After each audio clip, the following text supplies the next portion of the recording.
Hey guys, welcome to online Taiyari. आज हम discuss करेंगे जुलाई फर्स्ट वीक के करंट अफेयर्स को। तो चलिए आज की क्लास शुरू करते हैं।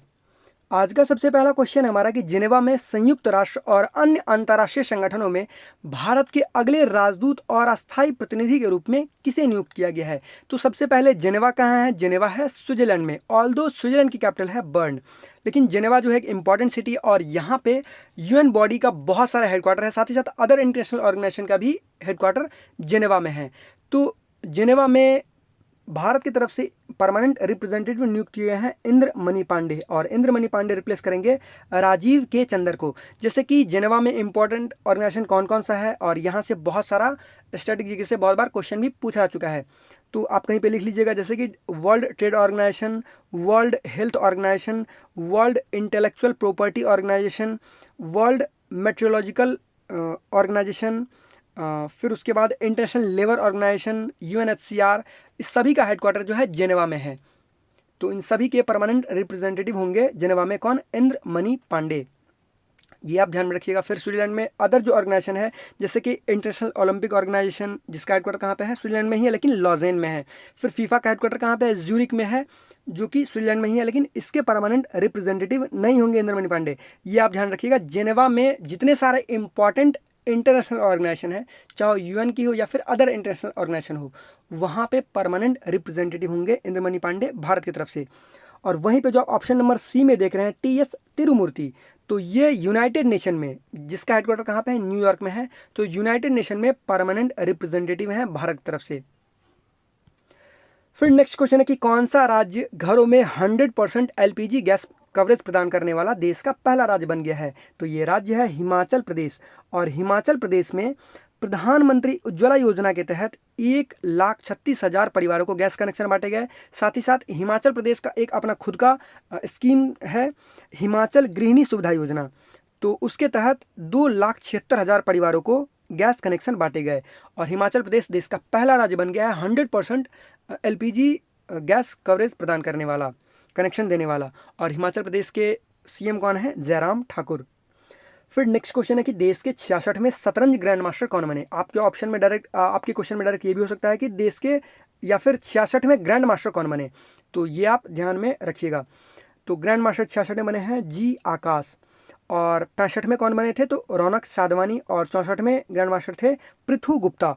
वहीं पे स्ट्रैटेजी से ये भी क्वेश्चन पूछा सकता है कि फर्स्ट ग्रैंड मास्टर कौन थे, कौन बने थे? तो विश्वनाथन आनंद। फिर नेक्स्ट क्वेश्चन है कि इंस्टाग्राम पर सबसे ज़्यादा कमाई करने वाले सेलिब्रिटी कौन बने? तो सेलिब्रिटी की कमाई जो है बहुत तरीक़ों से होती है, इंस्टाग्राम पर एक पोस्ट करने से भी कमाई होती है। तो सबसे ज़्यादा कमाई करने वाले बने ड्वेन जॉनसन, पहले नंबर पे ड्वेन जॉनसन, और काइली जेनर दूसरे नंबर पे। वहीं पे इनका जो फॉलोअर है ड्वेन जॉनसन का, वो 190 मिलियन फॉलोअर है इंस्टाग्राम पर। और काइली जेनर के बारे में कहा जाता है कि काइली जेनर एक पोस्ट का 7,40,00,000 रुपए लेती है, बस एक पोस्ट का 7,40,00,000 रुपए। फिर नेक्स्ट क्वेश्चन है कि किस बैंक ने भारत में स्टार्स कार्यक्रम के लिए $500 मिलियन लोन की मंजूरी दी है? तो अभी हाल ही में वर्ल्ड बैंक ने भारत में स्टार्स कार्यक्रम के लिए $500 मिलियन लोन की मंजूरी दी है। तो ये स्टार्स कार्यक्रम क्या है? तो स्टार्स कार्यक्रम का कहने का मतलब है strengthening teaching learning and results for states programme, और इस कार्यक्रम को 6 राज्यों में चलाया जाएगा। कौन कौन से 6 राज्य हैं? हिमाचल प्रदेश, केरला, मध्य प्रदेश, महाराष्ट्र, ओडिशा और राजस्थान। और इन सभी राज्यों में स्कूली शिक्षा की गुणवत्ता में सुधार किया जाएगा। सभी के लिए शिक्षा मुहैया कराया जाएगा 6 से 17 वर्ष तक के बच्चों को। और साथ ही साथ स्टूडेंट्स को फ्यूचर में नौकरी तलाशने के लिए तैयार किया जाएगा, नौकरी के लिए बेसिकली तैयार किया जाएगा। और इस स्टार्स कार्यक्रम के तहत इन 6 राज्यों में से जो है 25 करोड़ बच्चों को, जो कि 6 से 17 वर्ष के हैं, और 1 करोड़ शिक्षकों को इस कार्यक्रम के तहत फ़ायदा मिलेगा। फिर नेक्स्ट क्वेश्चन है कि पीसी महालनोबिस अवार्ड से किसे सम्मानित किया गया है? तो पीसी महालनोबिस अवार्ड से सम्मानित किए गए हैं सी रंगराजन। और ये क्वेश्चन इसीलिए इंपॉर्टेंट हो जाता है क्योंकि ये पहला पीसी महालनोबिस अवार्ड है जो कि सी रंगराजन फॉर्मर आरबीआई गवर्नर को दिया गया है। और ये किस दिन दिया गया? 29 जून को दिया गया। क्यों? क्योंकि इसी दिन नेशनल स्टैटिस्टिक्स डे यानी कि राष्ट्रीय सांख्यिकी दिवस मनाया जाता है, पीसी महालनोबिस के बर्थ एनिवर्सरी पे। फिर नेक्स्ट क्वेश्चन है कि नेशनल डॉक्टर्स डे यानी कि राष्ट्रीय चिकित्सक दिवस ये किस दिन मनाया जाता है? तो राष्ट्रीय चिकित्सक दिवस ये हर एक साल 1 जुलाई को मनाया जाता है। 1 जुलाई को क्यों मनाया जाता है? इसी दिन डॉक्टर बीसी रॉय की जयंती है, और डॉक्टर बीसी रॉय एक डॉक्टर होने के साथ साथ वेस्ट बंगाल के चीफ मिनिस्टर भी रह चुके हैं। और साथ ही साथ 1 जुलाई को और कौन सा डे मनाया जाता है? तो सीए डे यानी कि चार्टर्ड अकाउंटेंट्स डे मनाया जाता है, और नेशनल पोस्टल वर्कर डे यानी कि राष्ट्रीय डाक कर्मचारी दिवस भी 1 जुलाई को मनाया जाता है। फिर नेक्स्ट क्वेश्चन है कि सीबीएफसी के नए सीईओ के रूप में किसे नियुक्त किया गया है? तो सीबीएफसी के नए सीईओ के रूप में नियुक्त किए गए, इनका नाम है रविंद्र भाकर। वहीं पे सीबीएफसी के चेयरमैन कौन है? प्रसून जोशी। फिर नेक्स्ट क्वेश्चन है कि 21वीं सदी में टेस्ट क्रिकेट में भारत के सबसे मूल्यवान खिलाड़ी के रूप में किसे नामित किया गया है? तो 21वीं सदी के टेस्ट क्रिकेट में भारत के सबसे मूल्यवान खिलाड़ी के रूप में नामित किया गया है, किसको चुना गया है? इनका नाम है रविंद्र जडेजा। और रविंद्र जडेजा को जो रेटिंग दी गई है वो कितनी दी गई है? 97.3, जो कि मुथैया मुरलीधरन के बाद है, यानी कि रेटिंग के मामले में ये पूरे वर्ल्ड में सेकेंड रैंक पे हैं मोस्ट टेस्ट क्रिकेट में, मोस्ट वैल्यूएबल प्लेयर में। तो ये आप ध्यान में रखिएगा। फिर नेक्स्ट क्वेश्चन है कि किस देश में 350 से ज़्यादा हाथियों की रहस्यमयी तरीके से मौत हो गई? मिस्टीरियसली ढंग से 350 से ज़्यादा हाथियों की मौत हो गई। किस देश में? तो बोत्सवाना में। यहाँ पे आप ये देख सकते हैं, ये एक एरियल इमेज है बोत्सवाना की, और ज़्यादातर जो हाथियों की जो मौत हुई वो इसी एक पानी के पास उसी के आसपास हुई। वो ये क्वेश्चन इसलिए इंपॉर्टेंट है क्योंकि एक तो 350 हाथी 1 से 2 महीने के अंदर मर जा रहे हैं, और बोत्सवाना एक ऐसा कंट्री है जहाँ पे दुनिया में सबसे ज़्यादा हाथी पाए जाते हैं।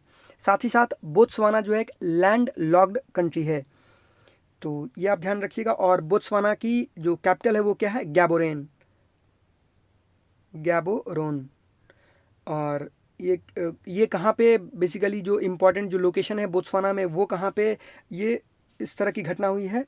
तो ये घटना हुई है ओकावांगो डेल्टा के पास। फिर नेक्स्ट क्वेश्चन है कि हाल ही में सरोज खान का निधन हो गया, वह किस क्षेत्र से संबंधित थी? तो सरोज खान एक मशहूर कोरियोग्राफर थी, और इन्होंने लगभग 2000 से ज़्यादा गानों को कोरियोग्राफ किया था, और साथ ही साथ इनको 3 बार नेशनल अवार्ड दिया जा चुका था। और इनका निधन जो है 71 वर्ष की उम्र में कार्डियक अरेस्ट से हो गया। फिर नेक्स्ट क्वेश्चन है कि रक्षा अधिग्रहण परिषद ने किस देश से 33 नए लड़ाकू विमान खरीद को मंजूरी दी है? तो अभी हाल ही में रक्षा अधिग्रहण परिषद ने रशिया से 33 नए लड़ाकू विमान खरीद को मंजूरी दी है। और अभी हाल ही में आपको याद होगा कि रक्षा मंत्री राजनाथ सिंह रशिया दौरे पे भी गए थे इंडिया चाइना स्टैंड ऑफ के बीच, और ये जो डील हुआ है वो इंडिया चाइना स्टैंड ऑफ के बीच ही हुआ है। ये कितने रुपए का डील है? तो 38,900 करोड़ रुपए का ये डील है, जिसकी मंजूरी डिफेंस एक्विजिशन काउंसिल ने दी है। और इसके तहत जो ये डील हुई है, इसके तहत 12 सुखोई 30 MKI, और साथ ही साथ 21 ये 12 जो है सुखोई 30 MKI 12 खरीदे जाएंगे, और 21 पीस जो हैं वो मिग 29S खरीदे जाएंगे। साथ ही साथ 59 मिग 29S विमान को अपग्रेड भी किया जाएगा। तो ये सारा डील में इंक्लूडेड है। फिर नेक्स्ट क्वेश्चन है कि रूसी राष्ट्रपति व्लादिमीर पुतिन किस वर्ष तक अपने पद पर बने रहेंगे?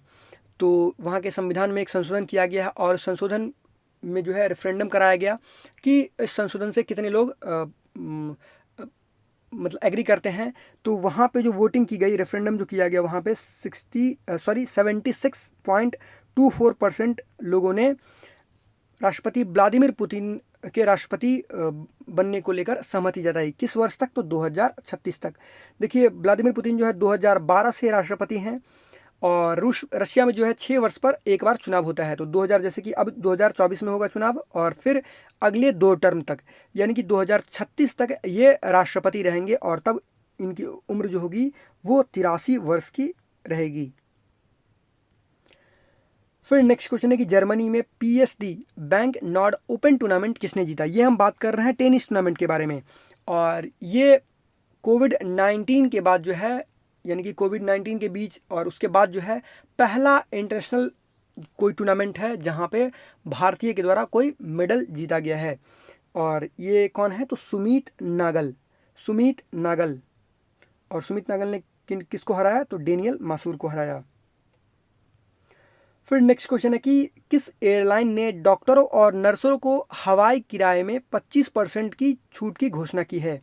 तो अभी हाल ही में इंडिगो ने घोषणा की है कि जो डॉक्टर हो या फिर कोई नर्स हो, वो 1 जुलाई से लेकर 31 दिसंबर तक अगर हवाई यात्रा करते हैं इंडिगो में, तो ये इंडिगो के द्वारा अनाउंस किया गया इंडिगो में, तो उनको जो है जो भी किराया होगा वो उस पर 25% की छूट होगी। और इस कैंपेन को इंडिगो ने क्या नाम दिया है, टफ कुकी। Tough cookie. फिर नेक्स्ट क्वेश्चन है कि गंगा के कायाकल्प के लिए कौन सा बैंक $400 मिलियन का लोन देगा। तो ये घोषणा की गई है वर्ल्ड बैंक के द्वारा, और वर्ल्ड बैंक गंगा के कायाकल्प और नमामि गंगे योजना के लिए जो है पैसा देते आया है, और इसके तहत $400 मिलियन का लोन देगा।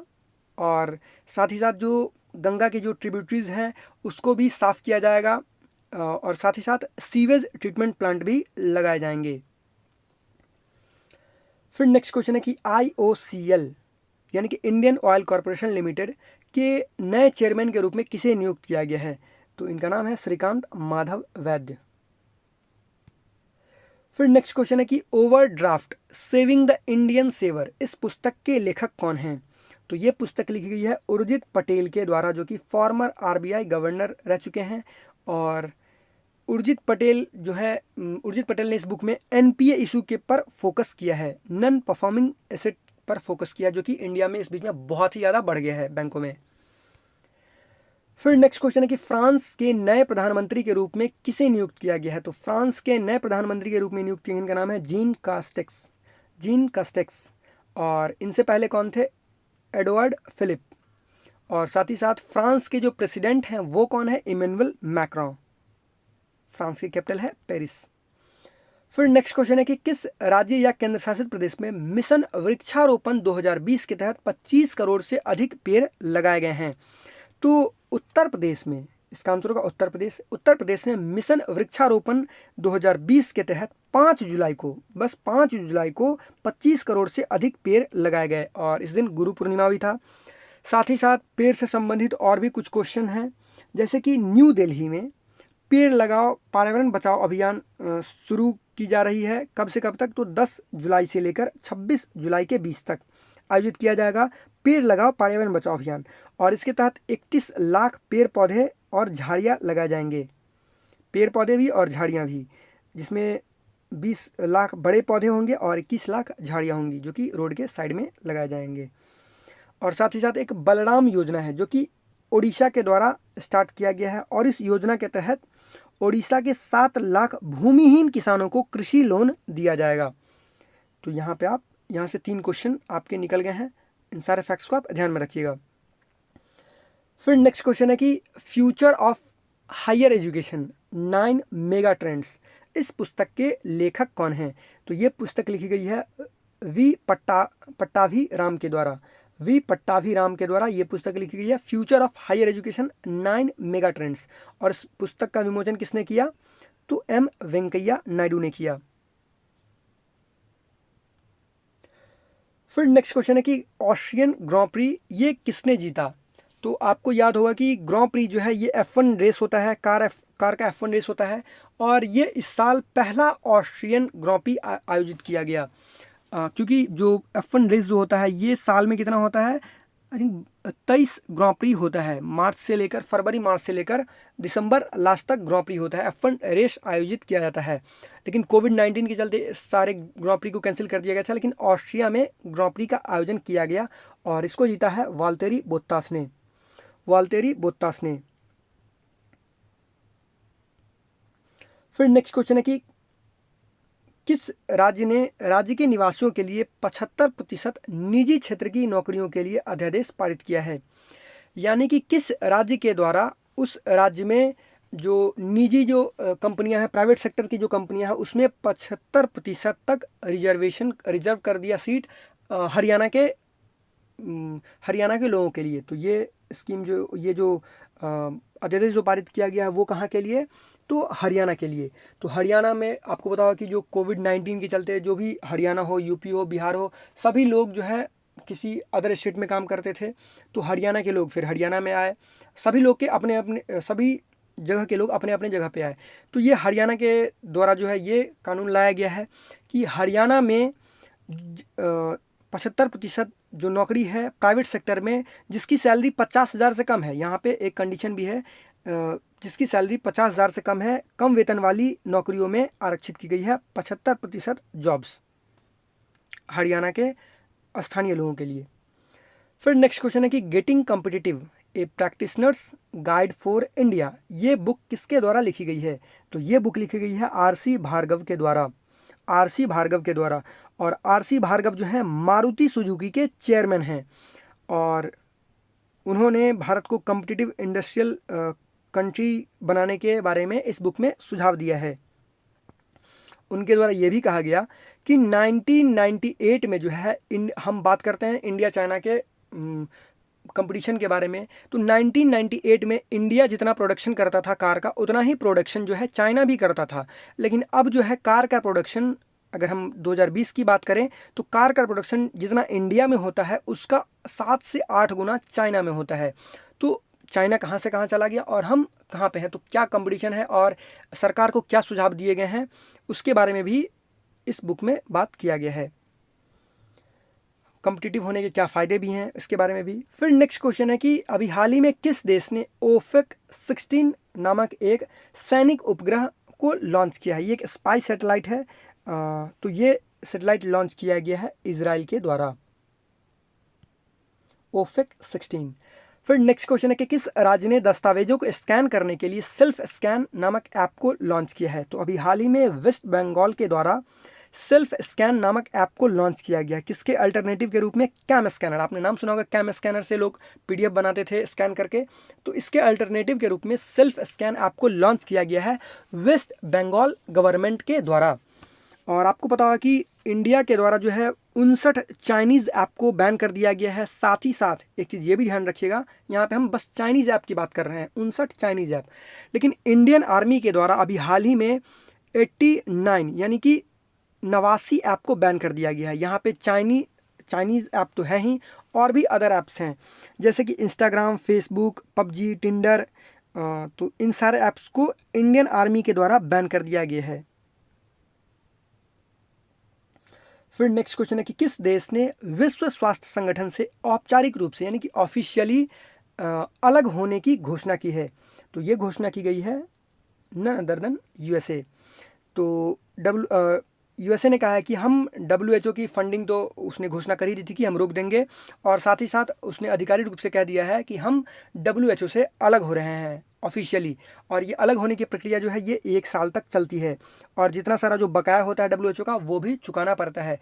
वैसे जो इनके प्रतिद्वंदी जो हैं और जो चुनाव जो होने वाला है नवंबर में, तो जो बाइडेन ने कहा है कि अगर मैं आता हूँ, राष्ट्रपति बनता हो अमेरिका का, तो हम फिर WHO के साथ अपने संबंध स्थापित करेंगे, WHO में फिर से शामिल हो जाएंगे। ये कहा गया यूएसए के प्रेसिडेंट डोनाल्ड ट्रंप के द्वारा कि चाइना और अमेरिका के साथ जो है जितना कुछ चाइना के साथ शेयर कर रही है और जो चाइना की जो बातें छुपाई जा रही है WHO के द्वारा, वो सही नहीं है। और जहाँ पे अमेरिका जो है अकेले, अगर 100 रुपये का कंट्रीब्यूशन होता है सभी देशों के द्वारा, वहाँ पे अमेरिका अकेले 15 रुपये कंट्रीब्यूट करता है, और इसका 10% भी कंट्रीब्यूट नहीं करता है कौन? तो चाइना, अमेरिका का। तो वहाँ पे चाइना की बात मानी जा रही है। तो इस तरह से प्रेसिडेंट ट्रंप ने कहा है और अलग होने की घोषणा कर दी है ऑफिशियली। फिर नेक्स्ट क्वेश्चन है कि हाल ही में किस भारतीय को ग्रेट इमिग्रेंट्स पुरस्कार 2020 से सम्मानित किया गया है? तो अभी हाल ही में ग्रेट इमिग्रेंट्स पुरस्कार 2020 से सम्मानित किए गए हैं राज चेट्टी और सिद्धार्थ मुखर्जी। तो सिद्धार्थ मुखर्जी कौन है? सिद्धार्थ मुखर्जी एक ऑन्कोलॉजिस्ट हैं, यानी कि कैंसर स्पेशलिस्ट डॉक्टर हैं। और राज चेट्टी जो है ये एक इकोनॉमिस्ट हैं। तो ये ग्रेट इमिग्रेंट्स पुरस्कार जो है यानी कि महान अप्रवासी पुरस्कार जो है ये किसे कब दिया जाता है? तो ये दिया जाता है 4 जुलाई को। 4 जुलाई को ही क्यों दिया जाता है? क्योंकि इसी दिन यूएसए का इंडिपेंडेंस डे मनाया जाता है। और इस बार जो है इस पुरस्कार से किसे सम्मानित किया गया? कितने लोगों को? 38 लोगों को, जिनमें से 2 भारतीय हैं। और सिद्धार्थ मुखर्जी के बारे में अगर हम बात करें तो Siddhartha Mukherjee Pulitzer prize winner भी हैं। किस बुक के लिए इन्हें पुलित्जर प्राइज दिया गया था? The emperor of all maladies, a biography of cancer. और उन्होंने कोविड-19 को रोकने के उन्हें जो ये अवार्ड दिया गया है ग्रेट इमिग्रेंट्स का अवार्ड, ये क्यों दिया गया है? तो उन्होंने सभी माध्यम से कोविड-19 के बारे में लोगों को जागरूक किया कि मास्क पहनना कितना ज़रूरी है, सोशल डिस्टेंसिंग कितना ज़रूरी है, और कोविड-19 के अगर आप में लक्षण दिखते हैं तो कैसे आपको आइसोलेट हो जाना चाहिए। साथ ही साथ राज चेट्टी को ये अवार्ड क्यों दिया गया? तो महामारी से पड़ने वाले जो आर्थिक प्रभाव को मापने और पब्लिक पॉलिसी को एग्जीक्यूट करने के लिए निर्णय लेने वाले ऑर्गेनाइजेशन की सहायता करने के लिए राज चेट्टी को ये अवार्ड दिया गया। फिर नेक्स्ट क्वेश्चन है कि हाल ही में भारत और किस देश ने नौसेना अभ्यास किया, नेवल एक्सरसाइज किया? कहाँ पे? तो इंडियन ओशन में। तो ये किया गया भारत और जापान के नौसेना के बीच। और इसमें इंडियन नेवी के किस शिप ने पार्टिसिपेट किया था? तो आईएनएस यानी कि इंडियन नेवल शिप राणा ने और आईएनएस कुलिस ने, इंडिया चाइना स्टैंड ऑफ के बीच। फिर नेक्स्ट क्वेश्चन है कि विश्व में सबसे बड़े विदेशी मुद्रा भंडार धारक में भारत की रैंक क्या है? तो विश्व में सबसे बड़े विदेशी मुद्रा भंडार धारक में भारत की रैंक है 5वीं, 5th रैंक पे इंडिया है। और भारत के जो विदेशी मुद्रा भंडार है भारत में वो कितनी है? तो $500 बिलियन को क्रॉस कर गई है। और पहले नंबर पे कौन है? तो पहले नंबर पे है चाइना। और चाइना के पास कितना विदेशी मुद्रा भंडार है? तो $3.3 ट्रिलियन। जितनी हमारी इकोनॉमी भी नहीं है उतना चाइना के पास बस फॉरेन एक्सचेंज रिजर्व है। फिर दूसरे नंबर पे जापान है, तीसरे नंबर पे स्विट्जरलैंड, और चौथे नंबर पे रशिया, और 5वें नंबर पे है इंडिया। ये आईएमएफ के द्वारा कहा गया है। फिर नेक्स्ट क्वेश्चन है कि भारत की पहली social media super app alignments को किसने लॉन्च किया? तो ये अल्टरनेटिव होगा एक, या राइवल कह सकते हैं, फेसबुक, व्हाट्सएप। और इसमें audio call, video call, chatting की फीचर्स दी गई हैं। बहुत सारी फीचर्स हैं। तो इसको मैंने डाउनलोड भी किया था ये क्वेश्चन बनाते वक्त, लेकिन मुझे कुछ पता ही नहीं चला, इसलिए मैंने फिर इसे अनइंस्टॉल कर दिया। तो अलाइनमेंट्स जो है ये किसके द्वारा लॉन्च किया गया? ये लॉन्च किया गया है एम वेंकैया नायडू के द्वारा। और इसे बनाया किसके द्वारा गया है? तो बनाया गया है जो श्री श्री रविशंकर हैं, और उनकी जो फाउंडेशन है आर्ट ऑफ लिविंग, तो आर्ट ऑफ लिविंग के वॉलंटियर के द्वारा ये ऐप बनाया गया है अलाइनमेंट्स। फिर नेक्स्ट क्वेश्चन है कि किस स्पेस ऑर्गेनाइजेशन ने फोबोस की तस्वीर ली है, जो कि मार्स का सबसे बड़ा उपग्रह है, चंद्रमा है फोबोस। मार्स यानी कि मंगल ग्रह के 2 उपग्रह हैं, जैसे पृथ्वी के कितने उपग्रह हैं? 1 चंद्रमा। और मंगल ग्रह के, मार्स के 2 उपग्रह हैं, फोबोस और डीमोस। तो फोबोस की तस्वीर ली गई है, और ये किसके द्वारा ली गई है? तो इसरो के मार्स ऑर्बिटर मिशन के मार्स कलर कैमरा के द्वारा ली गई है तस्वीर। और इस समय जब तस्वीर ली गई उस समय ये कैमरा जो है 7200 किलोमीटर दूर था मार्स से, और 4200 किलोमीटर दूर था फोबोस से। और ये जो आप देख रहे हैं स्टिकनी क्रेटर, ये सबसे बड़ा गड्ढा बताया जा रहा है मार्स पे है। सारे गड्ढे हैं लेकिन सबसे बड़ा जो गड्ढा है वो स्टिकनी है। तो ये भी आप ध्यान में रखने के लिए रख सकते हैं। तो चलिए अब एक न्यूज़ है उसको डिस्कस कर लेते हैं। सबसे पहला न्यूज़ है कि India Bangladesh form 50-50 joint venture company for LPG business in Bangladesh. तो इंडिया और बांग्लादेश ने एक समझौता किया है, एक ज्वाइंट वेंचर कंपनी खोली है बांग्लादेश में एलपीजी बिजनेस के लिए। और इसके लिए जो है इसमें बांग्लादेश में एलपीजी की आयात लागत में कमी आएगी, साथ साथ पाइपलाइन के जरिए भारत के नॉर्थ ईस्ट एरिया में एलपीजी निर्यात किया जाएगा। तो ये एक इम्पॉर्टेंट समझौता हुआ है, तो ये आप ध्यान में रखिएगा। तो ये है वीडियो का अंत। आई होप आपको ये वीडियो अच्छा लगा हो, और अगर आपको ये वीडियो अच्छा लगा हो तो प्लीज़ इस वीडियो को लाइक कीजिएगा, इस वीडियो को शेयर कीजिएगा और हमारे चैनल ऑनलाइन तैयारी को सब्सक्राइब कीजिएगा, जिससे आपको हमारी आने वाली वीडियो मिलती रहे। धन्यवाद।